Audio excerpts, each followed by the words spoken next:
Good evening, ladies and gentlemen, and welcome to the Variety Sports Network. This is The Next Left Turn. I am your host, Josh Edwards, and Aaron is back with me again, pulling double, triple, whatever duty he's got going on tonight. I don't know. Aaron, how are you? How's your weekend been? Pretty good, except for what happened last night with my New York Rangers. We had a post game about that with CPNY Sports Network. Check that one out. But other than that, pretty good. Hey, you guys had a good run this year. You got the Presidential Cup. I mean, it's not a season to shake your head about. I mean, hurts right now, but good season. Better than my Yeah, Blues. exactly. Well, ladies and gentlemen, we were at Worldwide Technology Raceway in St. Louis this weekend. It was actually in Madison, Illinois, but the closest big city, St. Louis. Man, third time at this track for NASCAR, for the Cup cars at least, and they put on a show today. They put on an absolute show. It wasn't a lot of wrecks. It was a lot of good passing. We had some 3 wide. We had some 4 wide. This track is built like a short track, but it's 1.25 miles long, so it qualifies as a speedway. But Lord, it was a good race. It was a lot of fun. We had a little bit of the Kyle and Kyle show. We had some dramatics throughout the race. We had a lot of good passing. There was some domination throughout the race, and we're going to get to all that. But ladies and gentlemen, this is how you start a race in St. Louis. And this is the only track in all of NASCAR that does this. We get a pyro show, and I want to make sure y'all saw it because they did not show it on the live broadcast. So here you are. Welcome back to Madison, Illinois. That was the pre-race pyrotechnics on the backstretch. That is a tradition here. Unfortunately, there's a bit of debris that comes down. What goes up must come down. And look at it on the lens here. Just look at what happens. Some of these cars as they go by. They're going to show Logano's camera, I think. And some of that stuff falls to the track. I don't think it was quite down there on that one. Now, there you go. This is like the first lap or something. They're showing. Look at all the dirt on the track from the fireworks going off. Pulling the track off. Absolutely fantastic. Welcome back to Madison, Illinois. That was the pre-race pyro. Oh, look, I already messed up. There we go. Cool. Awesome. Guys, that's how the race started, and that's how the race ended too. Fireworks all the way around. Such a good race. So much fun. Fords were on the front row today again, and it was Michael McDowell, who has a knack for getting up there on the pole, and Austin Cindric was actually starting second. So, I mean, it was different. Ford has definitely gained some momentum the last few weeks, and I'm kind of hoping that translates for the back half of the season. Aaron, I'm sure you want that too, to make the manufacturers race a little bit closer as we get through the season. So I want to cover a couple things before we really get into the race here. Brakes and strategy were going to be the big issue of this race. And before the race, during the pre-race show, Larry was talking, and he was giving us some specs on what the brakes were going to go through. So I took a picture of this so I didn't mess it up. Calipers at this racetrack are going to reach nearly 375 degrees. The rotors are going to reach over almost 1,250 degrees, and the brake pads were going to be up to 1,800 degrees. And the reason that he was talking about this is because, like Martinsville and other short tracks that have hard turns, brakes get eaten up a lot, and the rotors can literally explode on the track while drivers are racing, which not only is very dangerous, but then they lose control of their cars and they hit the wall. So this is something that these cars have air dams built into the front of them, and they have brake fans on them that they can turn on and off throughout the race. I don't know exactly how all of it works because I'm not a car tech guy, but pretty cool technology they have to try to help keep the cars cool. The good thing about this track and these cars are that they get really, really hot in the turns, but the straightaways are long enough to help cool the brakes down. So we don't see a lot of brake fade and a lot of brake failure, but there is a opportunity for this to happen during the races at WWT and other short tracks. And since this is kind of like a combo track, it's a little bit different. Turns 1 and 2 are a lot tighter and smaller than turns 3 and 4. This is just a very different track than what we race the rest of the year. And it's a lot of fun. And I can't believe it's only the third year that NASCAR has been there, but this track may need to be implemented into a playoff race track as far as I'm concerned with the kind of racing you got here. Aaron, what do you think about that? I didn't know about that in the pre-race because I actually thought that's happened to one driver that we'll talk about, but I guess it was something completely different. But I thought it was his brakes or even his calipers on one of them. But that's quite interesting. Josh Berry. Yeah, I thought it was like a tie rod or his tire. I wasn't quite sure because I'm like, he's out of the race, But I'm like, it must have been something like, like a tie rod or something, but I guess it was just a tire. Yeah, he blew a tire later in the race, and I got a clip of that to show everybody. But like I said, we had a front row for Fords. Fords looked strong. The prediction was it was going to be a Gibbs car or a Penske car winning the race because those are the two teams that looked the strongest in qualifying and in practice. But either way, either one of the Ford teams that were up front needed it. Gibbs doesn't need the win, but Gibbs was up there all day. We're going to get to that too. But let's get started with the opening lap of the race. I got a video for you guys here on that one. It was real clear cut that Michael McDowell was going to have a fast car out the gate. But how many laps did you think he was going to lead today? Right off the bat, I figured he was going to be up around 100 because this is more like a short track. Yeah. There were going to be pit stops. The stages were different. Oh, hold on.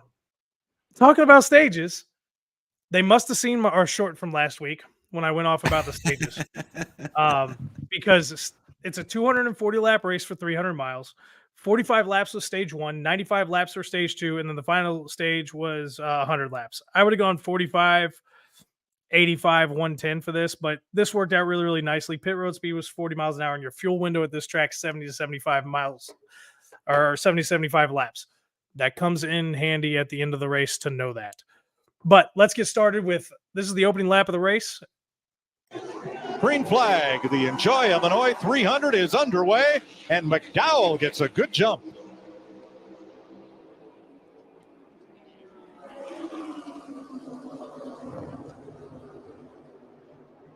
And we were pushing 3 wide in the See him slipping and sliding around. I was back like, there. oh Lord. Yeah, you see Austin Cindric have a little bit of trouble in the middle of the corner, got up the racetrack. Christopher Bell got by. Ryan Blaney's underneath him there going into turn 3 as well. And that's kind of how the race started, and that's how most of the restarts were this on today. We had a lot of 2 wide, we had a lot of 3 wide. We even pushed 4 wide on the straightaways and into some of the turns at times during the restarts in this race. It was fantastic racing. It was very, very clean. That was the best part about it. We did have some, we can't even call it trading paint anymore, Aaron, because the cars are wrapped. Yeah. So I guess you got wraps getting damaged, but it was good, clean. You didn't see a lot of banging and a lot of trouble going on.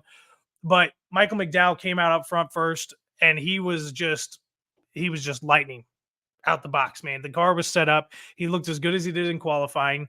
And let's keep in mind here, when they qualified, the track temps were way down. There was a lot more grip. The cars were going extremely fast. But today, after all the rain yesterday, the track got cleared from all the rubber. And it was hot. The track was slick, so we knew the cars were going to be even faster, but they weren't going to have quite the grip they had. There was a concern about what the tire wear was going to be going in this race. And as the race went on, it stumped a lot of the teams, I think, because, usually you're going to split these stages in half with the first stage of this race because it's only 45 laps. You weren't going to do that. But that's what you're looking to do in stage 2 and stage 3. And we'll cover all that as we go through here. But like I said, McDowell clears before turn 1. They pushed 3 wide into turn 2. Really exciting start. I thought for sure we were going to have a major accident in the first 3 laps. And we didn't have a major accident, but we did have an accident in the first 3 laps. On lap 3, Nemechek and Cody Ware, a part-time driver, get into it. Just looks like they got loose and they tagged up a little bit and spun out coming out of turn 2. No major damage there. We did see a couple cars come down pit road right off the bat. And again, early in the race, so there wasn't a big issue there with positioning. Green flag drops. It's McDowell and Bell again, and they're side by side into turn 1. And by the time they get out of turn 2, McDowell's off and gone again, and he takes off like a bullet out of a gun. I mean, his car was set up for the short runs, and his team had it set up today. Like, I thought for sure he was going to be up there to win at the end of the day. I picked Truex to be up there again because I just think Truex is due. So I keep picking Truex. Yeah, I mean, did something happen to his tires though today? Yeah, man, he blew a tire and he ended up going 3 laps down later in the race. What was his left side, right? His left side back tire or something like that? Rear. Yeah, left rear went down later in the race. So, I mean, I really thought McDowell was going to be really strong. Penske, I thought was going to be strong. Christopher Bell looked really strong right off the bat too. Man on a mission. I think he's had 3 stages that he's won. So to come back to the Coca-Cola 600, our favorite race this year. But yeah, 373.5. But it's he was a man on a mission today. But at lap 18, everything gets slowed down because Derek Cross and Cody Ware spin off of turn 2, almost identical to Nemechek and Ware. So I don't know if it was a tire. At that point, I don't think it's a tire pressure problem. I think it might have been on the third lap, but at lap 18, they'd had enough time for those tires to build up the air pressure. So it's just like they got a little loose and they spun out. No major damage. Both cars continue to race. So we get a green flag. We keep racing. And lap 35, 36, 37, you start seeing Christopher Bell mount this incredible run. I mean, his car looks like he is locked in, ready to go, and he looks like he's going to be unstoppable. I mean, and like I said, at first I thought McDowell had the car to go, and it looks beautiful, and it was set up perfectly. Then when Christopher Bell starts rolling, I mean, I'm like, oh, here we go. Another Toyota going to dominate again. Underrated driver. He lives, breathes, and everything driving and racing, I guess. Like, he doesn't go on social media. I don't even think he has a social media, anything. Like, this dude's always locked in. And he's gonna be really good, like, in the future. Well, I guess right now, but well, yeah, I mean, I think he's entering his prime right now. And the fact that he's with a good, strong team, that helps. He doesn't have to, he's not with one of the not lower class. Don't say that. My dad will get mad at you. But they've worked with him and he's developing, he's growing with Gibbs, and it's showing and it's starting to pay off, and he's either in it or he's not, and there's really no in between for him. But he's a fun racer, man. He's so level-headed and he's so cool. And he's growing on me. I don't like the fact that he drives Toyota. I don't like the fact that he's a Gibbs guy, but he is definitely growing on me as a racer. And the racing was just so good and clean. And I want to show you guys this clip here real quick. This is just McDowell and Bell going at it, trading positioning here back and let the cycle begin again. Patience. Don't overdrive that corner. Squeeze him up a little bit, putting some pressure on him. I think he's going to get it. Got him. Got aggressive. Christopher Bell makes the pass. That might have been a little contact. That or he was slow on his shift right there. We saw that happen with Josh Berry, and a lot of times when you have this. But as we were going through this race, we saw this back and forth all the time. I mean, we had a lot of going to the high side, cutting back, crossover to the bottom. But the problem that it seemed today the drivers were having were they weren't being able to finish the pass on the outside off of turn 2. Yeah. And then the car on the inside was able to catch back up. And then as the race went on, you saw it more and more, and it was happening out of turn 4 as well. So it just made for really good racing today. Like I said, the racing was really, really clean. It was a lot of fun to watch. I mean, without having the big cautions in the major wrecks, it was really good racing. And this is what we've been asking for. You and I have been talking about it for the last few weeks, just good competitive racing.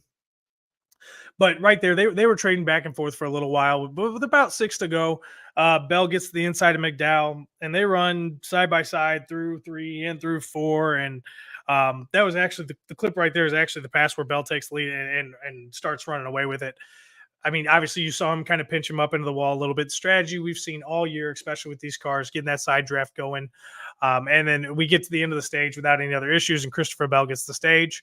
So at the end of stage 1, it was Christopher Bell, then Michael McDowell, Ryan Blaney, Austin Cindric, Denny Hamlin, William Byron, Ty Gibbs, Tyler Reddick, Joey Logano, and Chase Elliott. So a lot of blue chip guys up there.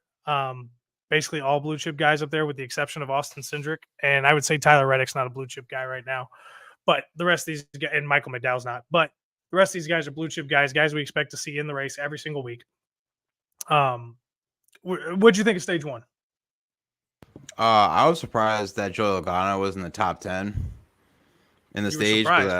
Just a little bit. I think the last few he's been in the top 15, but I haven't seen him in the top 10. I could be wrong on this one. But that one I was a little surprised with, and I'm not surprised, but I like that Michael McDowell finished second in stage 1, so that was good. And it was cool. Michael McDowell's had a rough year. I mean, he does so well in qualifying week in and week out, and he's always up there. And then you're kind of always like, all right, fine, you got the pole, get your points for that, and then we'll see you finish somewhere between 20 and 36th. But like I said, from the start of the race, he had a strong car. He was driving well. He was getting through. He even had a local sponsor on his car this week, Siteman Cancer Center. So that was kind of cool. So, people in St. Louis were kind of rooting for him because he was repping one of the big local sponsors from out here. And he had a good race. He was there for a long, long time. I really thought it was going to be him and Blaney and Bell. And it really was a lot of the race. I mean, those three were up there. Could have been Blaney. It could have been Belt as well, but we'll get to that. So we get into stage 2, and there's a lot of strategy getting played at this point because you had guys not pit. Then you had a few guys pit on the first caution. Then you had a bunch of guys pit on the second caution, and you had a bunch of guys stay out. So the strategy started really, really early in this race, much earlier than we typically see in racing right now. I mean, the strategy is always there from the beginning. Don't get me wrong.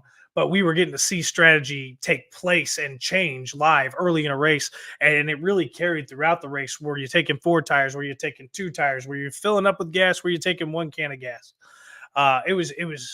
This race was not just to sit there and enjoy race. It was you think about what's going on and how the moves they're making on pit road very, very early are going to affect them as the race goes on.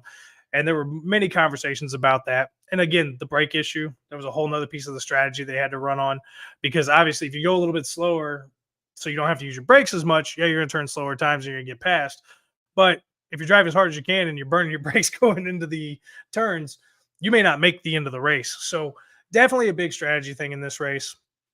I mean, it was all over, but it was so much fun. It was an intellectual challenge for people who don't know racing. And it was just intellectually interesting for those of us who watch racing in and out to see how much different this race was ran than the other races. Yeah, because I didn't watch this one last year, so I was pretty locked in throughout and see what the drivers were going to do in this one. Because it is kind of like a short track, it looks like to me. Like, it's not too long, it's not too short. It's like in that middle, I guess. Yeah, it's not the 1.5 miler, but it's just a little bit bigger than a mile. And it's pretty flat. Like, I mean, it's got some banking to it, but it's a pretty flat track, for the most part. And maybe it's not, and it just looks like it in the views of the camera. I've never been there personally. I've had opportunity to go, and it just hasn't worked out. I'm hoping I get an opportunity to go next year. But let's get to stage 2. Because stage 2 was probably the most boring part of the race. We did get our first ever green flag pit stop cycle. At the track for NASCAR for the Cup Series during stage 2. So that was a little bit interesting. But so everybody obviously goes and hits the pits. Everybody gets tires, makes adjustments they need. Bell leads the field off pit lane. But Priest and Truex Jr. only took 2 tires. Gilliland and a host of other guys stayed out. So when Bell leads everybody off pit lane, he actually restarts 9th. Green flag for stage 2 drops. And Mr. Kyle Busch, Rowdy, drives deep into down into turn 1, and he gets a lead. And then this is where they go 4 wide behind him. And I'm sitting here thinking, oh God, here we go. We're going to get a big one for this track. I got a video of this. It's not a long video, guys, but you're going to see him go 4 wide. You're going to see a little bit of bumping.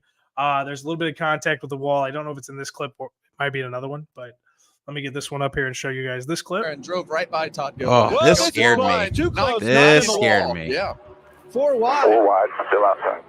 I was wondering if Crossover you're going by to have Cindric. this clip because Chase Elliott went right into the You knew wall this on was gonna that. happen. I thought Tires he was coming, going those guys are to on mess both sides, up slipping and sliding around. the rest of the Go way. 'Cause I Cat, think go. he said My his goodness, what a tire mess. 3 got hit wide, into the all way wall, so I figured middle of the pack back.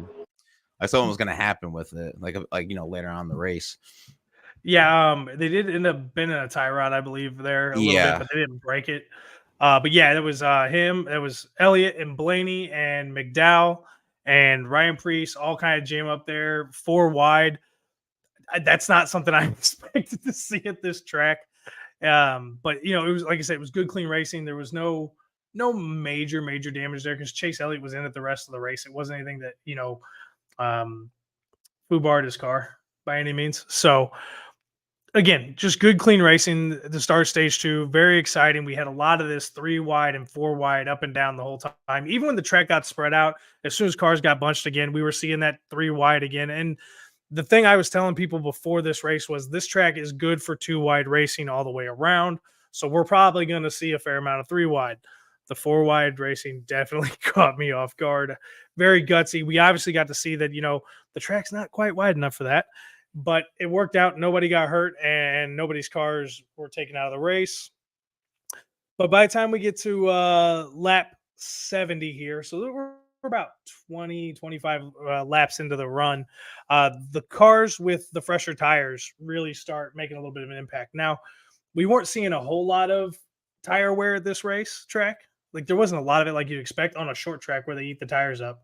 And that's why this track's kind of more of a hybrid, especially with as flat as it appears to be.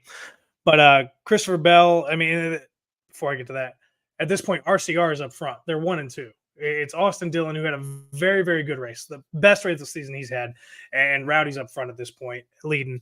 But Christopher Bell is back to making his charge from 9th place, and he battles Busch for a little bit, and he finally clears Busch, and he takes the lead. And then we get into the green flag pit stops, which I said, like I mentioned earlier, the first ever set of green flag pit stops at this track for the Cup cars. They get through it, no big deal. Obviously, this is where some strategy starts playing in, because you got cars that took 2 tires before, and our car's going to take 2 tires now and just take fuel and play the gamble, waiting for the next accident to happen, because we had 2 early in the race, and at this point we haven't had another accident, so there was some gambling going on. But so lap 96, Mr. Christopher Bell, finally heads down pit road. No, this is 96 is where he comes off our pit road cycle has finished, and Truex Jr. is out in the lead. And it's just, again, it's good, clean racing. Nothing really, really exciting going on. The pit boxes here are a little bit longer. They actually opened up pit lane 3 feet wider. So they took the inside wall on pit lane, and it was like a steel rail guard, and they moved it to the outside with a safer barrier. So they made the pit lane a little bit wider, make it easier to get cars on and off the track. And was this the one where Gillian went up like 34 spots after the pit? Yeah, he went up. Yeah, he went up 34 spots because he didn't pit at all. He stayed out. This was the gamble. Him and like 3 or 4 other drivers stayed out, and he got a couple laps led, and then he very, very quickly fell back through the pack. But he wasn't at this race to win. He was just there to collect points.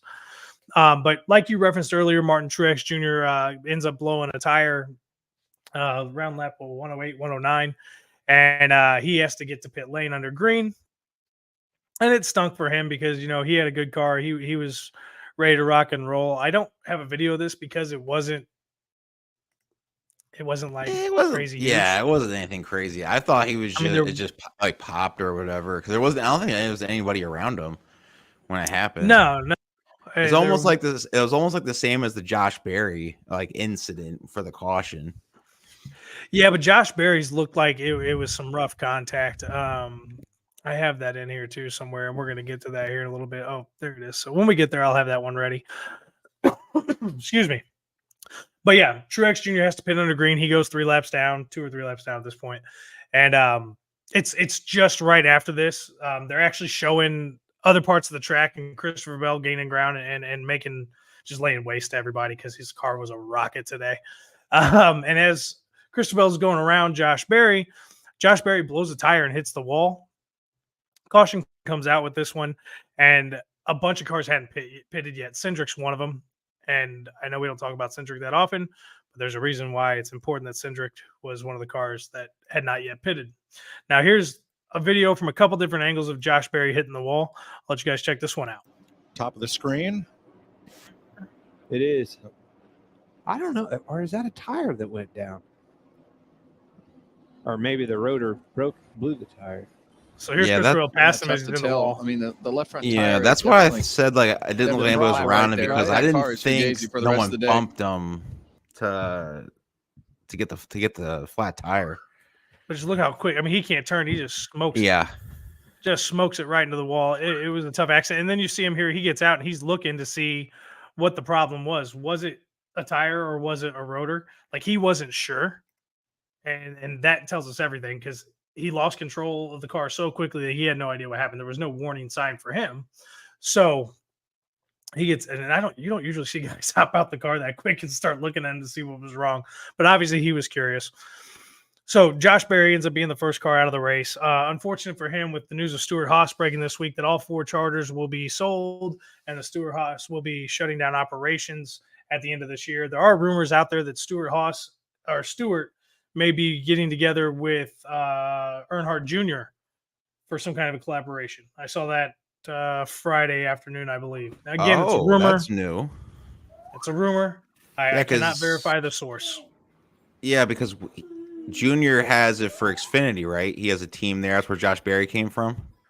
Yeah, I'm pretty sure that's where he came from. And then Junior's about to get the rights back to the number 8 car because because of that whole scandal, or not scandal, but that whole situation. It was a scandal, all right. He should have had more percentage owned. I mean, he should have. I mean, it was his number. I mean, yeah, well, whatever. Neither here nor there. Not for me to say. And I definitely don't want to piss off Junior and him come hunt me down on X and tear me a new one for saying something wrong. So we love to have you on the show, though. Just saying. Oh, we'd love that. Kenny Wallace, if you're listening, hometown boy right here. You can see all my stuff. Come on board. Anyways, so at this point, Cindric and a bunch of the other guys, and the list is too long to read, have not yet pitted, and things are cycling at this point. They're in the middle of cycling. So somehow Bell cycles back to the lead, and this is where, because of the strategy and with the way the caution happened, even I couldn't figure out how guys were moving positions, and I tried to go back and watch it, but I was a little short on time to rewatch it all. Did you catch that by any chance? Can you cover me there, or do you know what happened? Which one was it? This was right after the Berry accident, the Berry caution, and how everything cycled out, and Cindric and the group that hadn't gone down pit lane, they got to go down here, and then Bell cycles back to the lead. Did Bell stay out there? Yes. Okay, he did. I believe he did. Yeah. I missed it, and I was like, how did he? I figured he would have pitted. So anyways, we get back to green, and Christopher Bell and your man, Chase Elliott, are side-by-side for the lead. And again, Bell's car, absolute rocket today, man. The dude was on fire. He was a man on a mission. And they didn't even make it through turn 2 before he took off from Elliott. And I don't think it was from Elliott's contact with the wall. The Hendricks guys came out before the race and said, well, this is just not a track we run well at. It's a place where they struggle a little bit, and it showed. And that's why I think we saw a little bit of this, the aggressive style coming out of Hendricks at points in this race. Like, I never really saw Bowman today. He was never really in it. I'm just blanking on a name right now. I think Chase was the only one who did anything like top 10 wise for the stages. No, I'm sorry. Byron, I think, had stage 1. He was in 6th. But but he was. I don't know what happened to him after that. Yeah, he just fell off. The Hendricks cars literally just fell off. But they dominate everywhere else. So this is one track they can give to the other teams to have fun and make a showing. Just throw them a bone. Yeah, so just something to make them feel good, right? Because Hendricks is going to win the championship this year. At least it looks like that.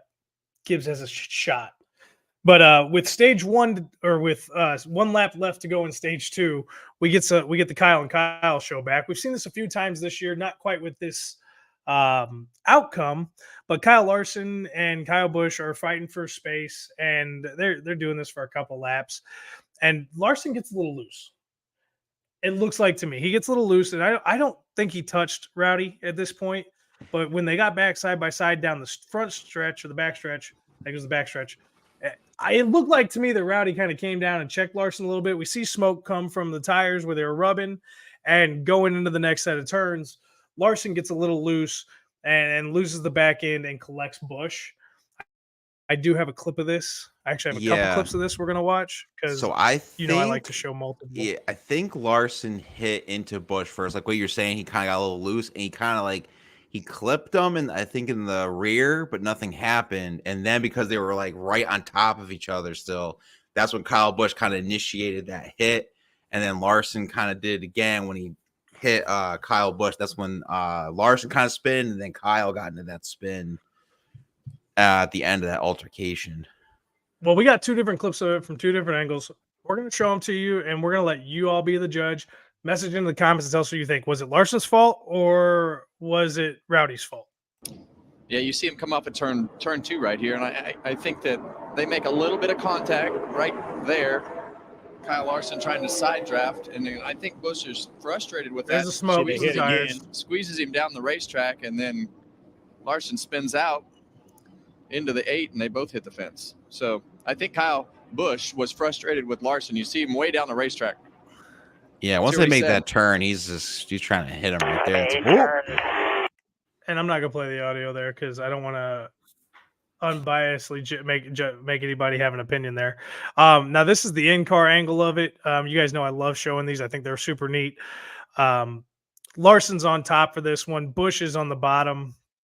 We get to see a little bit from driver point of view here, at least. Car. Yeah, I love these.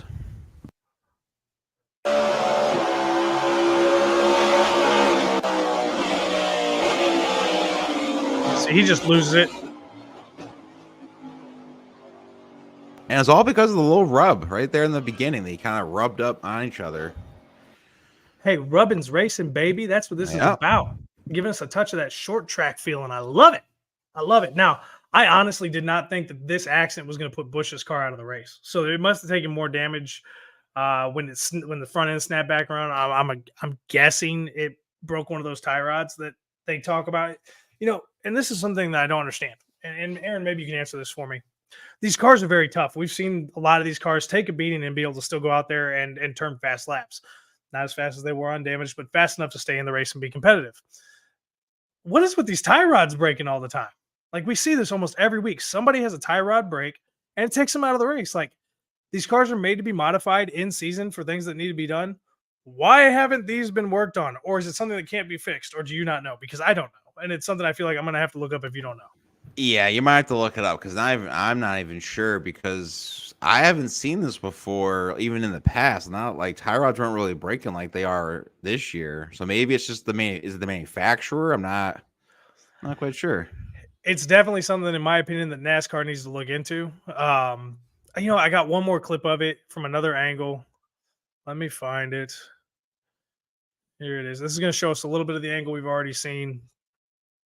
I think this is the other clip I have because I had. No, hold on. I only had 2. Never mind. I thought I had a third one. I'm glad I don't. Okay, cool.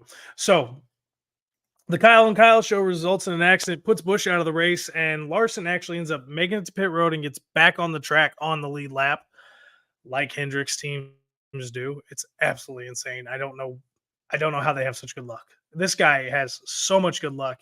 He is easily the best driver currently in the NASCAR. Is there any argument about that? Like, is there anybody you think is better than Kyle Larson at driving a stock car right now? Not that I know of. I mean, you could say either. Could you say Truex? Not like no.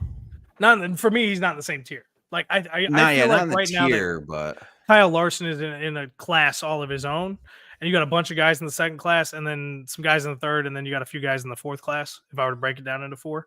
Yeah, as far as like if we're going like class like that tier, then no. But there are some guys in the tier 2 that are good, but I think they don't match up to Kyle Larson. Yeah, I think if you like, too bad we can't do like one-on-one racing for like with basketball, like 1-on-1 to 11. Yeah. But I mean, he is definitely on a whole nother playing field than everybody else in NASCAR right now. I mean, we have a ton of great drivers in NASCAR and they make things interesting, but Kyle Larson stands alone right now, in my opinion, is the cream of the crop. And you guys clearly know I don't root for Hendricks.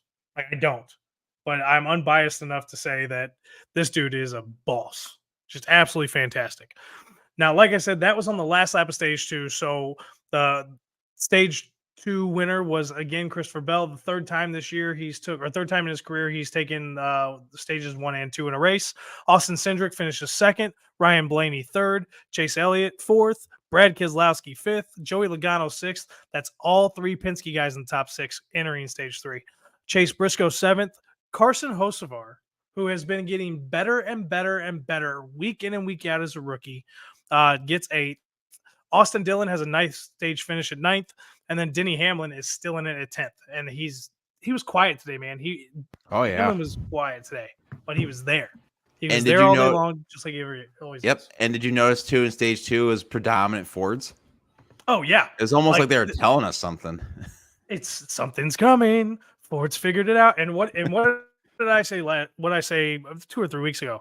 Fords typically have a very strong second half of the season. They're very good at taking the Yep. data that they collect in the first half, applying it, and making changes to the second half of the season. And it looks like that is going to be the continuing trend for the Ford teams, Penske in particular, because they are the only team. I mean, let's be honest, RFK is the other best Ford team right now because Keselowski's had what, 4 top 5 finishes in the last 6 races?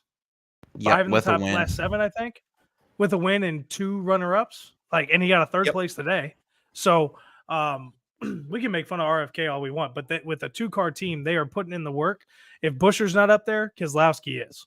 And that's just kind of how it is. You never get to see both of them up there in the finish, but it's happened. I'm not saying it doesn't ever happen, but it just seems like one of them's usually up there and the other one isn't. And if it's not Keselowski, it's Buescher. So it's making for good racing. Bringing Ford back into the manufacturer battle is good for all of NASCAR, especially with the rumors that Honda's coming in next year. I don't know if you've seen that or not. No, I did not. I've seen rumors that Honda could be a new manufacturer in NASCAR next year, so we may be back to 4 manufacturers. If that's the case, Dodge needs to get back in and bring the Charger back Yeah. to make it even more interesting. Huh, that would be quite But interesting if Honda gets in there. Okay. I mean, they're rated IndyCar. They really are. So, I mean, it would make sense why they wouldn't get into NASCAR. So, we get in stage 2 and we go to stage 3.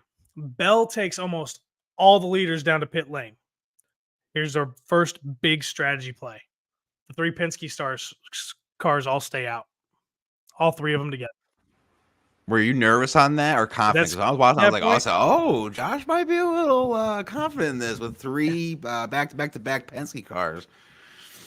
So I felt like with Cindric, the way Cindric was running this race, and Blaney being Blaney, I was very, very confident that they had a game plan going into this, and I felt like Logano was going to be there to play defense because his car just never seemed to be quite as good as his teammates' cars. And let's be very clear about Penske, and they're very open about this. They run the 3 cars, they all run different strategy, and they all run different setups from the start of the race at least.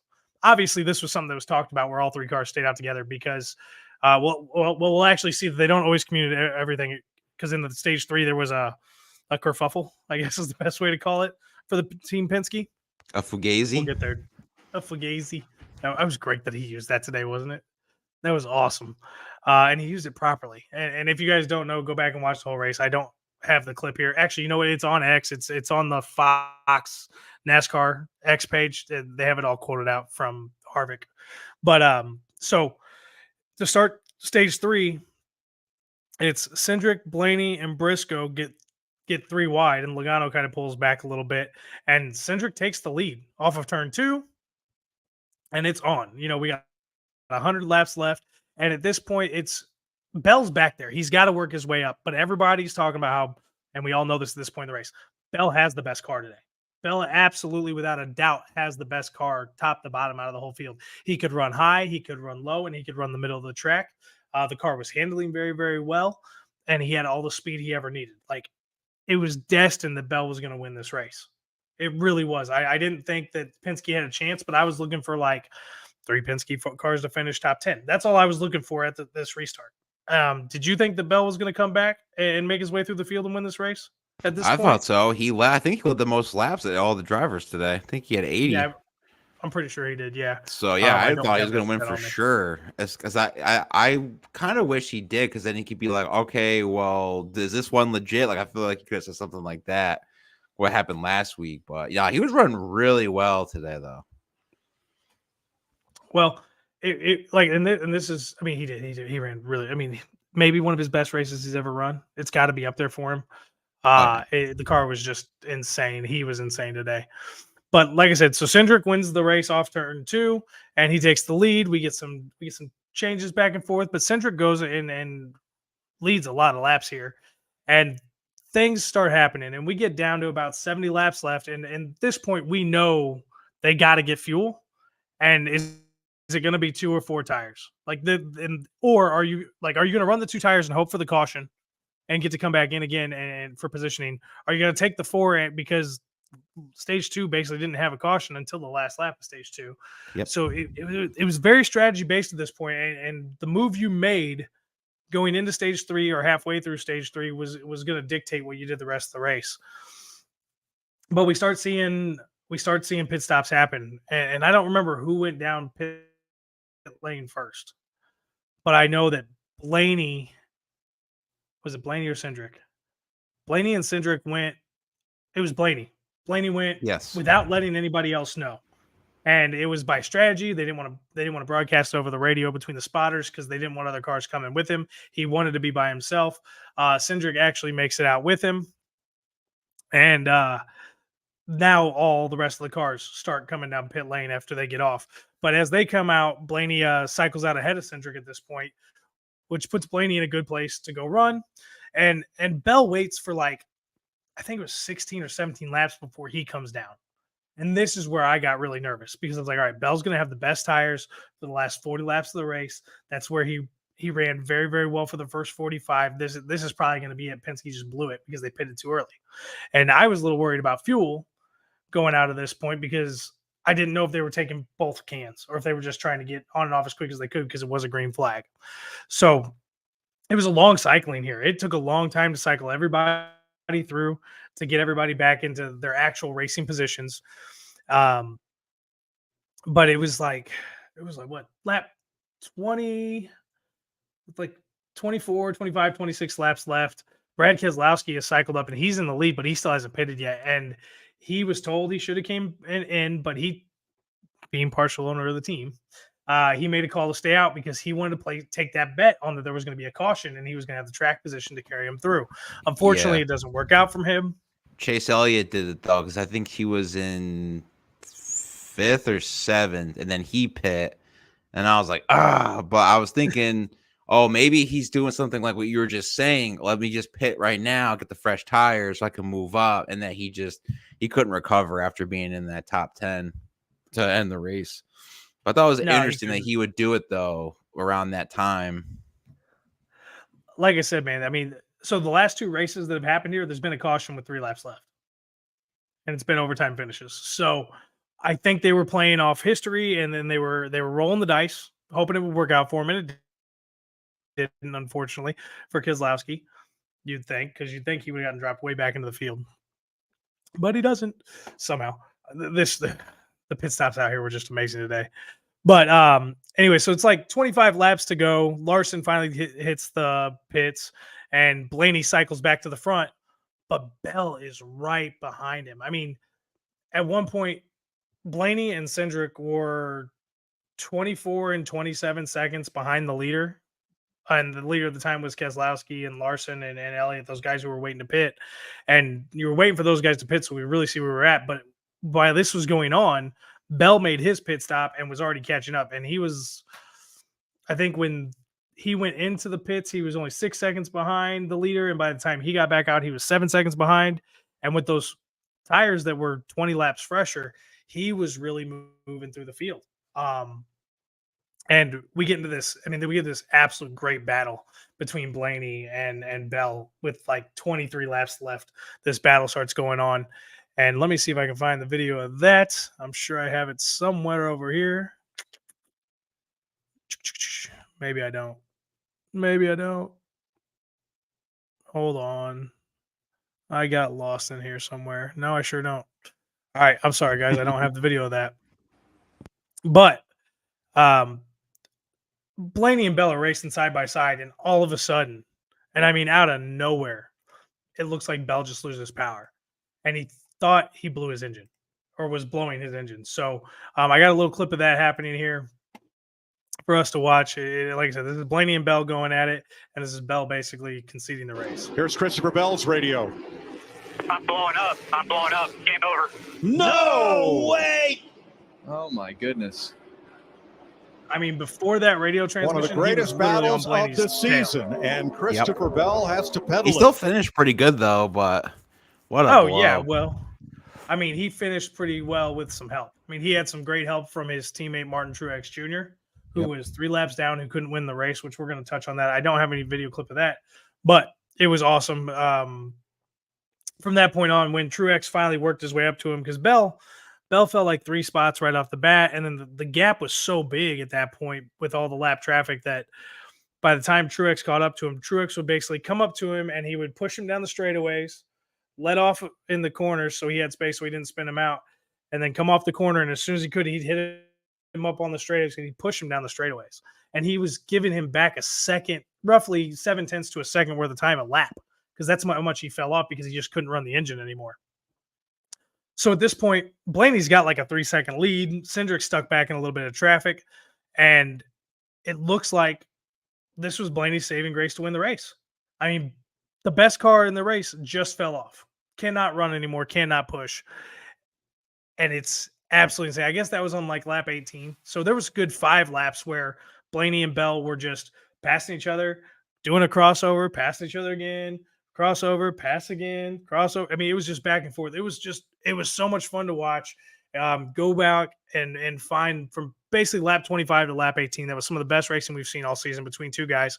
Absolutely clean racing. There was no I'm going to move him out of my way. I'm not going to hook him and put him up into the wall. It was some of the best, cleanest NASCAR racing we've seen this year between two guys who were by far the best 2 cars on the track.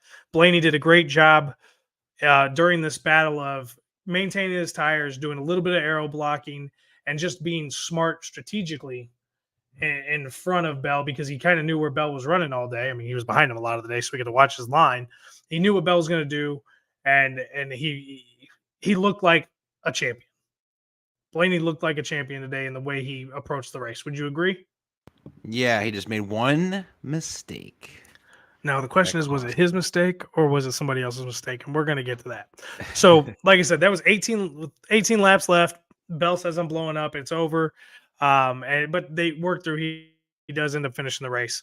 With 10 laps to go, because of the traffic that Blaney's in, Cindric has cut the lead down to 2 seconds. And here's where things start to get very, very interesting. Blaney's just working his way through traffic. He's not burning tires. He's not saving gas at any point in this race. He's just working his way through because he wants to win, because he is not locked into the playoffs yet, ladies and gentlemen. He has not won yet this year. So it's a very tough moment for him. He knows he needs it. The car's been good all day. The team's been good all day. They are moments. They are 40 seconds away from victory. Yep. And then this happens to him. As the white flag is about to drop, this happens. Yeah, the 99 car has gotten back around Ryan Blaney. Got his lap. Whoa, Blaney's out of gas. Something's wrong. White flag, 1 lap to go, sponsored by Credit One Bank, and we've got a new leader. I think he's out of gas. I think he is too, an official race too. White flag, no caution. Austin Cindric, oh my gosh, what is happening? That's why Suarez was able to get around Blaney. Something stumbled on the number 12. Good for the number 2 car. How about this? Austin Cindric rolls into turn number 3 after starting from the outside pole. Cindric needed this win. Penske needed this win. Ford needed another win under their belts for this season. But Blaney running out of gas, somebody made a mistake. And he said that they didn't even talk about saving fuel. They weren't worried about it. Oh, something must have happened. Either a can didn't get all the way Blaney. in. Yeah, I mean, it's not his fault. He doesn't know everything that's going on. I mean, he knows as much as he can know, but he doesn't know everything that's going on. So it's tough. It's a tough race because he needed that one, but the whole Penske team needed it. Now, there was a really classy thing that happened after the race. Blaney gets through and he can't even make it back to pit road all the way around the track. So he actually turned onto pit road and came down the opposite direction of everybody else. And his car runs out of gas right in front of Brad Keselowski. And this is just, we see some of the fighting in the pits after the races, like we did a couple weeks ago. And we love that for the drama of the race as race fans. But this shows you that these NASCAR drivers, they really are family. This is Brad Keselowski hopping out of his car, going and meeting Ryan and giving him a hug because he knows how heartbreaking that was for Ryan, how close Ryan has been this year. And every time his car is good, he seems to have bad luck. But this is the kind of class, this is the family that NASCAR is. It's not just a bunch of dumb rednecks going as fast as they can in circles around a track. It's not like that South Park episode? No. It's not. It's not that at all. But I mean, an absolute heartbreaker there for Blaney and his team. But it happens. It's part of racing. We've seen it before, and usually you do it. It happens on a gamble where you're going to be close. For it to unexpectedly run out of gas, that one to me is what causes some questions, some concerns, and I'm sure Roger's gonna try to figure out who screwed up the math on that one.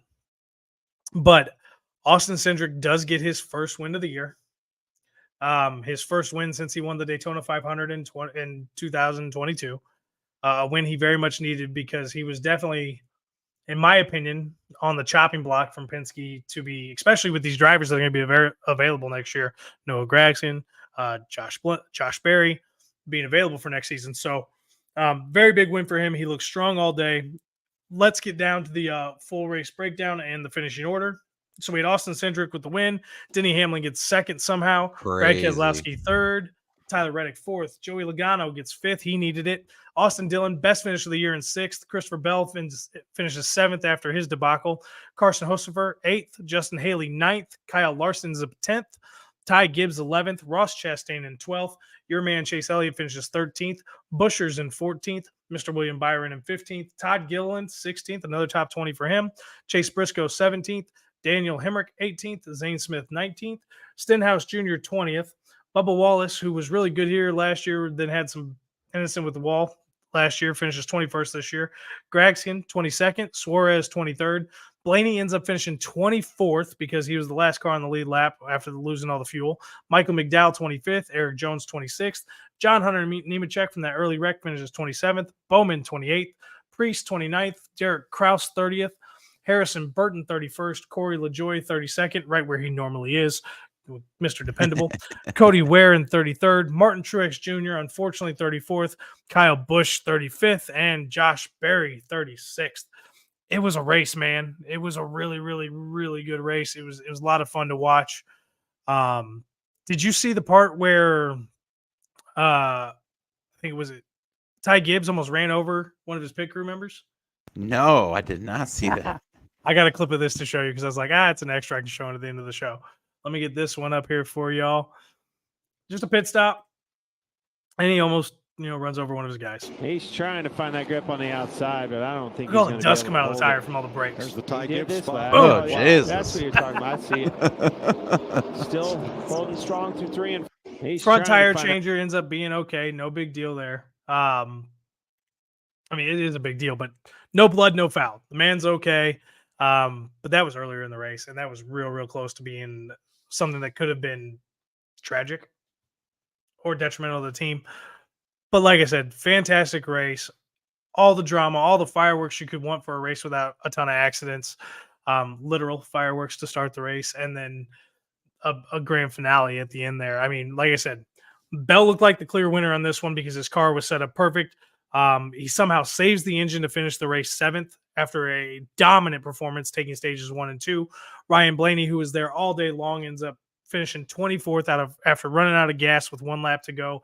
And Austin Cindric, a kid who hasn't won in 2 years plus, finally gets a win for Team Penske. Ford gets another win in the manufacturers going into next year. I mean, it really was a fantastic race. And you had Team Penske in the top 5, two of them. Yeah, Logano ended up 5. Can you imagine if Blaney wouldn't have blown his engine? It would have been 1, 2, and 6 for Penske. Yep. Like, they needed it. They needed it, but they didn't get it. So, next week, we go back to the road courses. Daniel Suarez, Van Ginsberg, AJ Allmendinger. Who's going to be the ringer? Who's going to show up? Who's going to take it? Do you know which road track we're at next week? Because I didn't say that yet. Yeah, I do. Okay. Well, we're at Sonoma, ladies and gentlemen. So Toyota Save Mart 350. And I don't know how you get 350 out of this. Now somebody. Yes, we were talking about this after the show last week. Yes. No idea. It's only 110 laps. It's a 218.9 mile race. Where does the 350 come for this one? Because it's usually laps or miles. Or, if the miles aren't exactly 350, it'd be like 348 or 349. but it's not. It's 218.9 miles next week in Sonoma, California. It's going to be on Fox. The race starts at 3:30 Eastern, 2:30 Central. We may take next week off, guys. We've been with you for 16, 17 straight weeks. We may take next week off, so just pay attention to Facebook and the X to give you the update there. If you see it pop up by like Friday, we have a show. If you don't see it by Friday, probably gonna take next week off. It's a road track. I'll do a brief summary of it the following week for Iowa if we can. Oh no, the following week's the night race on Sunday night. Ooh. 7 We'll o'clock definitely be there start. for the Well, hour. 6 o'clock for you, but 7 o'clock for me. Yeah, I mean, we'll do it. We'll do Iowa coverage right after the race, guys. Just so you know. So if we don't do a show next week to cover Sonoma, I'll do like a 5-minute breakdown of who won and how it finished. But we will definitely be here for Iowa. I think it's the inaugural race at Iowa for NASCAR for the Cup Series. Do you know? 'Cause I don't remember Iowa ever being on the schedule for the Cups cars. I know Xfinity's been out Yeah. there. I know IRL's been out there, and I think the trucks have been. I don't think the Cups cars have ever been out there. And if you guys are new to the show, I'm not a expert NASCAR coverage guy. I watched a lot of it as a kid and have gotten back into it over the last couple of years. And I just don't remember Iowa being on the I don't schedule of either. it. So if it's an inaugural race, I'm gonna tell you right now, I'm picking Joey Logano. Because every time NASCAR goes somewhere new, he seems to run really, really well and dominate a race. So if it's not inaugural, I'll give you I'll give a different prediction. And I think this is something else we're going to start doing, Aaron, for the back half of the season. I want you to start sending me your prediction on like Friday for who you think's going to win. And we'll both okay. put predictions out there, and then we can judge and hate on each other during the show. Yeah, that's And cool. we can talk about who And- was right and who was wrong. Yep, and then the Fox crew goes away after the Sonoma because now it goes to USA and NBC, so we'll get that crew starting with Iowa. Yeah, so I don't know if the broadcasters actually change out or if it's just the telecast. I'm not sure. I can't see them changing out all the broadcasters. I don't thought know they who would be used on the to because I thought Kevin Harvick said on the Dale Jr. download he's only going to do half the year. Huh. But See, I could be wrong. I He don't could have listen to changed his that. mind. But I'm not I guess sure. we'll wait and we'll find out. We'll see what Oh, happens. also, did you see too? Clint Boyer, I believe, is doing a truck race. Yeah. I don't remember what the track was. And I watched it too because Kevin Harvick said he was going to have him on his show that Tuesday. Isn't it Nashville? I think it is Nashville. I think it is. But I think he's on it. I mean, I think he has to do it because Harvick got out from behind the mic and got back in the car.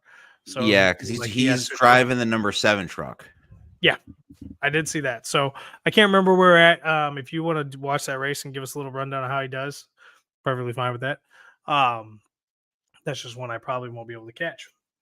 Yeah, I've been starting to get into the truck races. I never have in the past. I watched like 3 this year so far. It's not too bad actually. Well, that Raja guy that Hendricks has running the 77 truck. Yep. He is good. Raja Caruth. Yeah. He looks like he's going to be up and coming star. I bet we see him in the Cup Series. I would say 2 to 3 years because he's really, really young and very, very inexperienced, but he looks really, really good. It looks like he's got the natural ability. I'll be interested to see if he runs Xfinity next year, and if he does, I'll probably watch more Xfinity racing. But that's where I'm at. Do you have anything else for WWT this race for this week?